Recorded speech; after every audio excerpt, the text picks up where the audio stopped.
A nombre del Instituto Peruano de Políticas Públicas le doy la bienvenida a la sesión número 12, donde se va a tratar el tema de la representación política.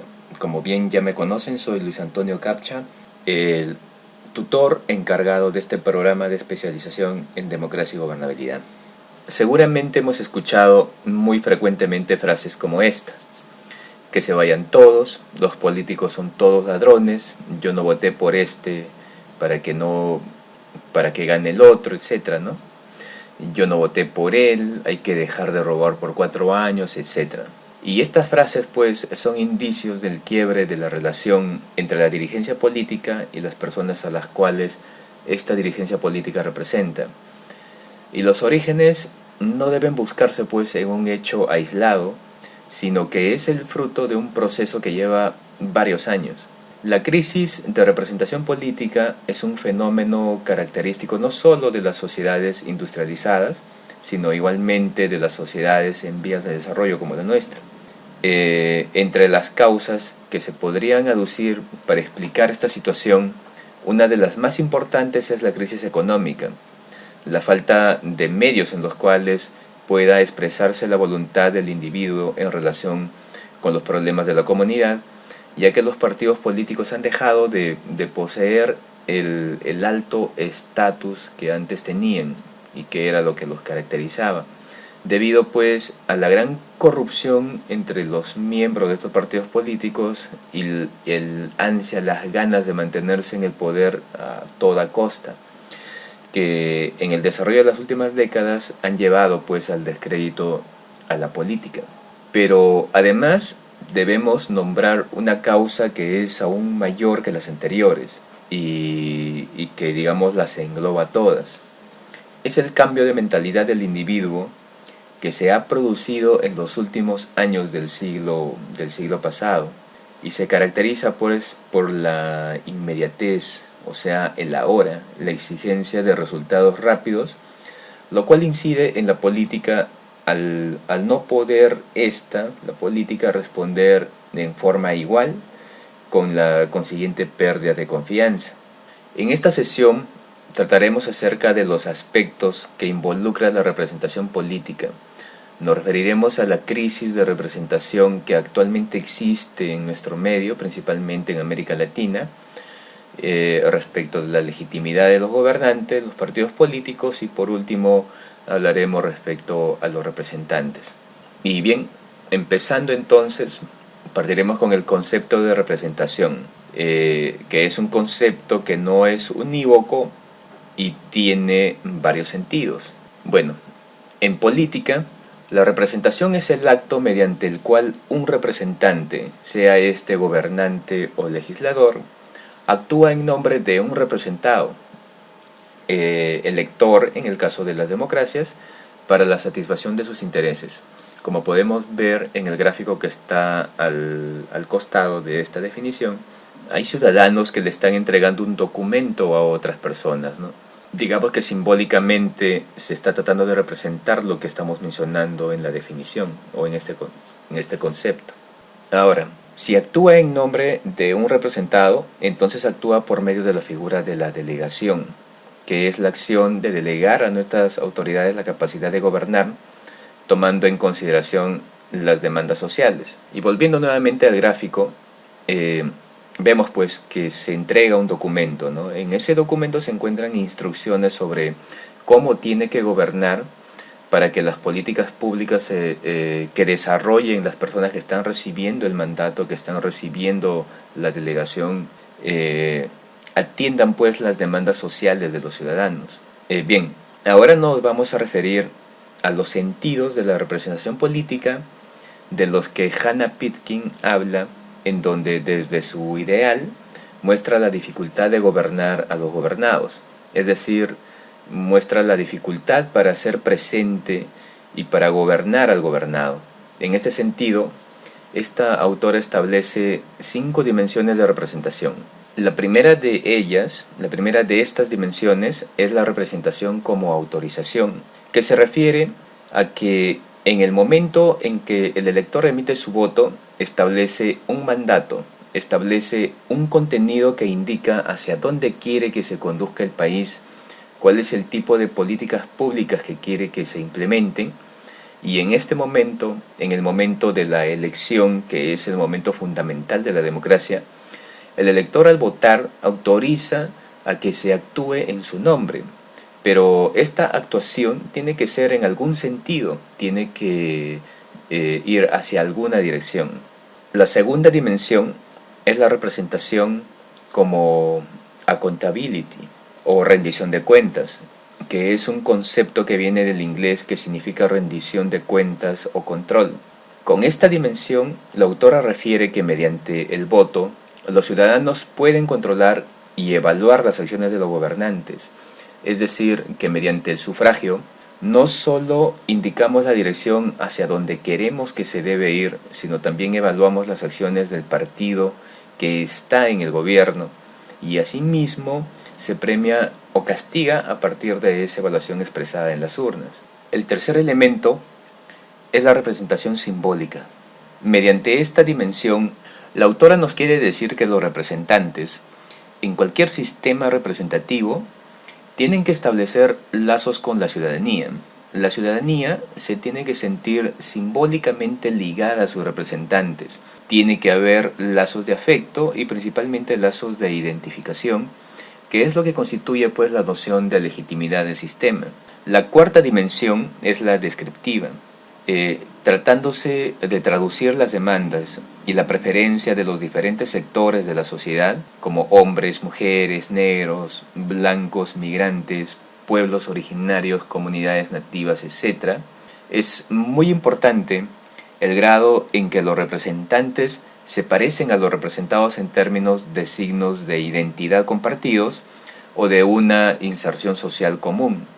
Desde este punto de vista, un legislativo representativo debería ser un retrato exacto, algo en miniatura, del pueblo en toda su amplitud.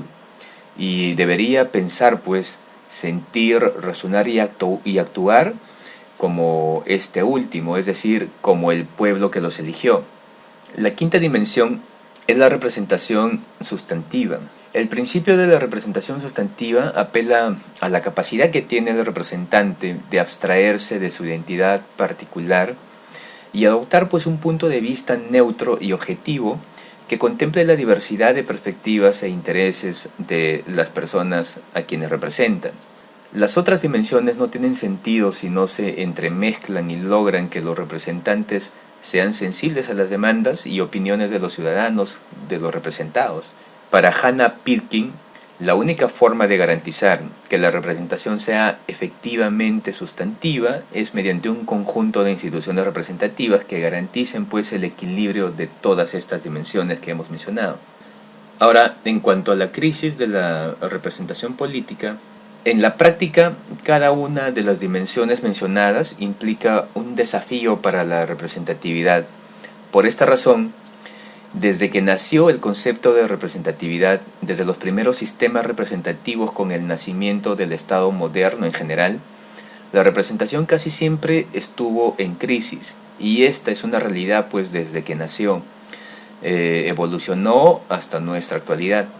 Y decimos esto porque en la práctica estas dimensiones empiezan a tensionarse. Por ejemplo, cuando se pretende representar a las diferentes minorías, normalmente se entabla una política para sobrerepresentar a otros sectores y así evitar o limitar discriminaciones históricas como las normativas que se emitieron en nuestro país referidas a las cuotas de género o de representantes de pueblos originarios y comunidades nativas.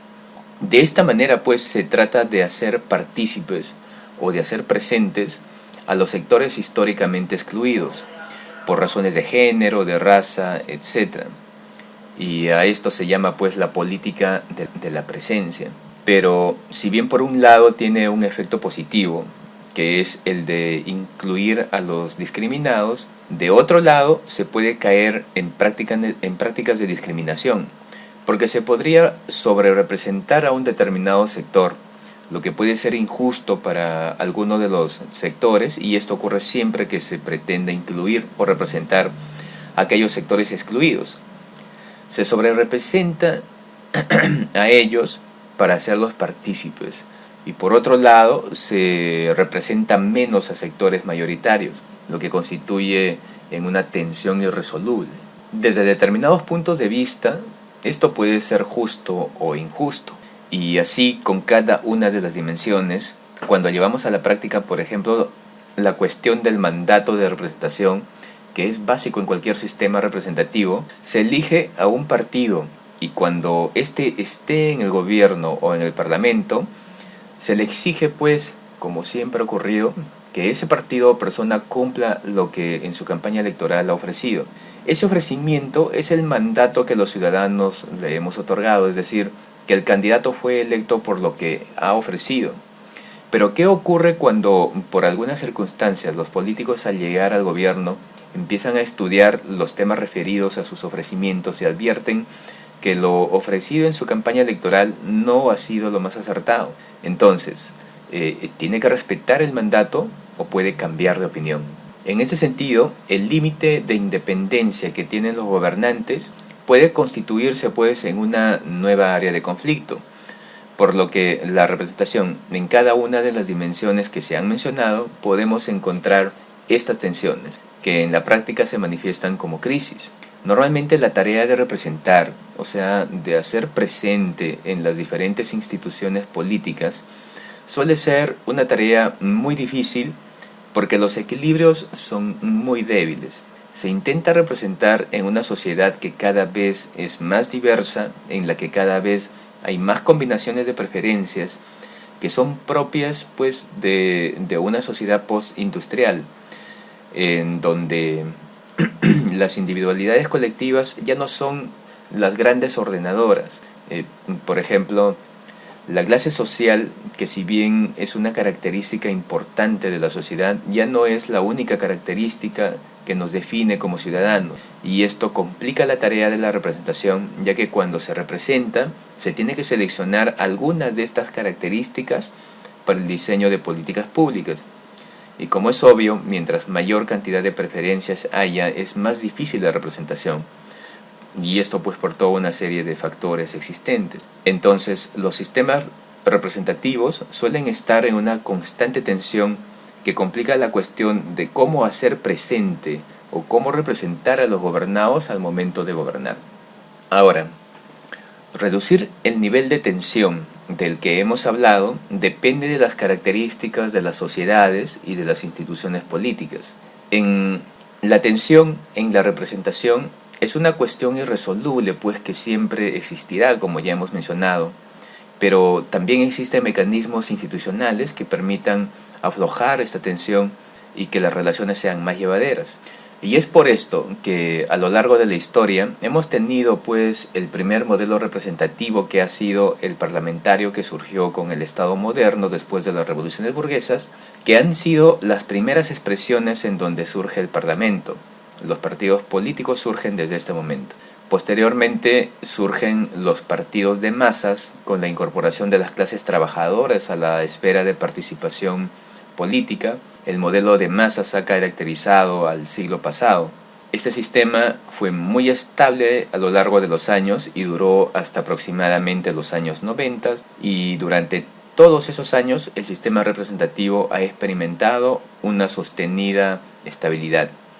Teníamos partidos burocráticos con un gran desarrollo, que en algún momento fueron partidos clasistas, es decir, que representaban alguna clase social, y en alguna forma el sistema representativo tenía mecanismos institucionales para canalizar las demandas de los diferentes sectores de la sociedad. Lo que a veces pasa es que hay cambios sociales que transforman la estructura de la sociedad y el sistema de representación se tiene que adaptar, se tiene que modificar para poder nuevamente canalizar las demandas de la sociedad. En algunas sociedades hay sistemas institucionales que han funcionado mejor y en otras no son tan eficientes. Lo que particularmente ocurre en las sociedades latinoamericanas es que hemos tenido una historia institucional muy discontinua y en algún sentido lo que en democracias más avanzadas ha permitido ir haciendo ajustes y modificaciones, las instituciones representativas, para poder adaptar y canalizar las demandas desde la sociedad civil hacia el Estado, pero en nuestros países pues la experiencia es mucho más corta. Las instituciones necesitan mucho tiempo para consolidarse y para canalizar las demandas. Mientras más corto sea este tiempo, la tarea es mucho más difícil. De otro lado, hay sociedades muy heterogéneas en donde la la repartición de las instituciones políticas no es equiparable en todo el territorio. En nuestras sociedades, en la que suman todos los desafíos de la representación, en las zonas urbanas el Estado de Derecho llega a todos sus límites prácticamente. Sin embargo, mientras uno se aleja de las zonas urbanas, el Estado de Derecho va perdiendo alcance, es decir, que el Estado no logra penetrar en todas sus fronteras, lo que implica pues que algunas zonas puedan quedar libradas, dando cabida a la aparición de caudillos políticos y el funcionamiento arbitrario de las instituciones políticas, como lo que efectivamente pasa al interior de nuestro país. En aquellas zonas más alejadas, o mientras más nos alejemos nosotros de los centros urbanos, existen precisamente estos caudillos, existen personas que pertenecen a rondas campesinas, que se convierten en caudillos políticos dentro de sus zonas de influencia, y también tenemos espacios donde proliferan la corrupción. En esos sitios precisamente más alejados hay más corrupción de los funcionarios que en las zonas urbanas, y esto se debe pues a que en las zonas urbanas existen más mecanismos para controlarlos. En cuanto a la legitimidad del gobierno, en general los procesos históricos generan un caldo de cultivo en el cual, si no se canalizan las demandas sociales a través de mecanismos institucionales y bajo la continua presión de la sociedad civil, el sistema se recalienta y la sociedad civil termina por enfrentarse desnuda contra el sistema.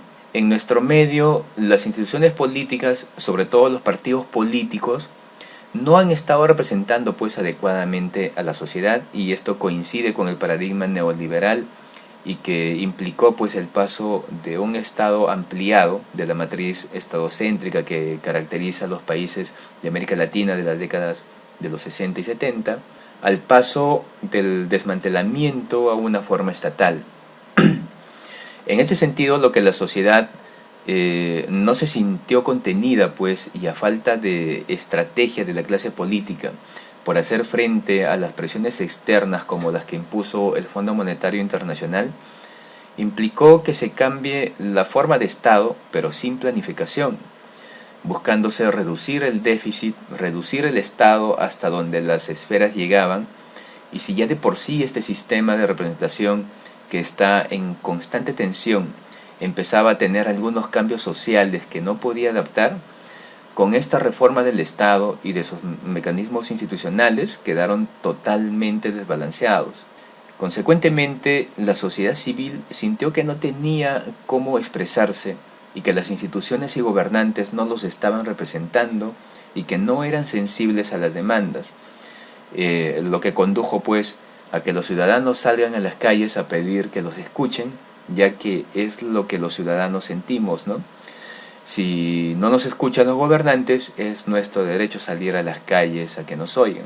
A partir de este momento fue que se hicieron algunos estudios y propuestas como la implementación de mecanismos de participación ciudadana y otras formas del Estado, ya que no estaban orientadas pues a reducir o achicar el Estado para poder lograr la reducción del déficit, siguiendo las recomendaciones de organismos internacionales, sino para poder mantener ciertas garantías como los sistemas de salud, de educación y demás, que han aflojado las tensiones y la sociedad se ha visto más contenida y con posibilidades de participación, ya que los niveles de participación comparado con décadas pasadas son mucho más altos. Bien, veamos ahora algunos resultados que han elaborado Ipsos Apoyo con la Facultad Latinoamericana de Ciencias Sociales. Esta es una encuesta que se ha realizado a nivel de Perú, y a la pregunta de cuánto confía en, la mayoría de los ciudadanos peruanos han respondido de que confían más en los noticieros de televisión y en aquellos espacios en donde deberíamos sentirnos más representados, a quienes deberíamos tener más confianza, como los partidos políticos, el presidente de la República, el presidente del Congreso, precisamente son aquellos que los ciudadanos han mencionado que confían menos. Lo que grafica pues la crisis de legitimidad a la que nos hemos estado refiriendo. En cuanto a la crisis de los partidos políticos, en los modelos de representación son fundamentales los partidos políticos y las elecciones. Normalmente los partidos políticos tienen dos funciones fundamentales. Una de ellas es la canalización de las demandas de la sociedad civil hacia el Estado, la que puede hacerse pues a través de protestas, presentación de proyectos que al final se traducen en políticas públicas. La segunda función es la representación simbólica, que ayuda a la legitimidad del sistema. En este sentido, el papel de los partidos políticos es generar incentivos colectivos como identificación que permitan a los representados sentirse parte de la representación política y del gobierno. Es decir, la función es acercar los representados a los representantes, consolidando el lazo de legitimidad de la democracia. En este momento los partidos políticos, al igual que el sistema institucional, cayeron en crisis, generando el surgimiento de movimientos sociales con la finalidad de que se expresen las demandas sociales. En este sentido, los partidos políticos se encuentran afrontando una situación de crisis que tiene que ver no tanto con el partido político en sí, sino con el cambio de época.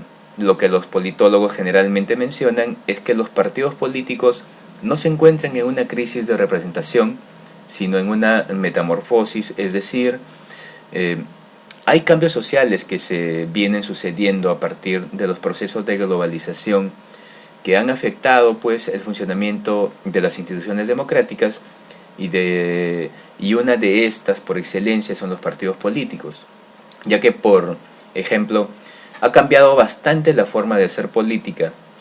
Ya no se da tanto valor a los programas o a las ideologías y se pone más énfasis en la imagen de los candidatos por medio del marketing político, etc., ¿no? Y en ese sentido implica pues una reformulación de los partidos políticos para adaptarse a los cambios y recomponer los lazos con los ciudadanos al mismo tiempo. Ahora, como se ha dicho popularmente, los representantes no son ajenos a la sociedad, son parte de nosotros, parte de nuestra cultura, y si tienen comportamientos que nosotros desaprobamos, que la sociedad los desaprueba o por sectores de la sociedad, es porque nosotros lo permitimos, siendo por lo menos en parte iguales que ellos. Los valores de la sociedad son valores pues compartidos. Por esta razón los representantes son en mayor o menor medida un reflejo de la sociedad que los elige. De otro lado, es importante que los ciudadanos nos hagamos responsables también de nuestra condición de ciudadanos, participando y haciéndonos cargo de todo lo que implica la democracia, ya que durante muchos años nos encontramos en una posición cómoda, limitándonos a manifestar que determinado sistema no nos representa, o participando nada más que emitiendo nuestro voto cada periodo. Si bien es cierto que este es el fundamental canal de la democracia, pero no es el único. Hay muchas formas de participación que enriquecen la democracia. Es responsabilidad de nosotros los ciudadanos controlar a la clase política. Si no ejercemos nuestros derechos, entonces es más fácil para la clase política que se vuelva corrupta. Ahora, en cuanto a los representados, con un mínimo de información básica basta para alcanzar una democracia funcionando correctamente. Es decir, que no se requiere de ciudadanos perfectamente informados, que sepan perfectamente sobre las plataformas, los programas del gobierno y otros aspectos. Lo que generalmente ocurre es que los ciudadanos tomamos pedacitos de información generalmente difundida por los medios de comunicación, y este mínimo de información al que los ciudadanos promedio acceden, por medio precisamente de la institución a que más confianza le tienen, alcanza para poder tener una democracia funcionando correctamente. En el Perú ocurre básicamente esta situación, pues, ¿no? Nos falta incorporar o fortalecer el aspecto de la participación. Consecuentemente, una de las labores de las instituciones democráticas debe ser precisamente enseñar a los ciudadanos sobre esas herramientas que mínimamente le permitan tomar decisiones de manera correcta. Bien, en cuanto a esta sesión ha sido todo. Nos estaremos encontrando en la sesión número 13. Hasta entonces.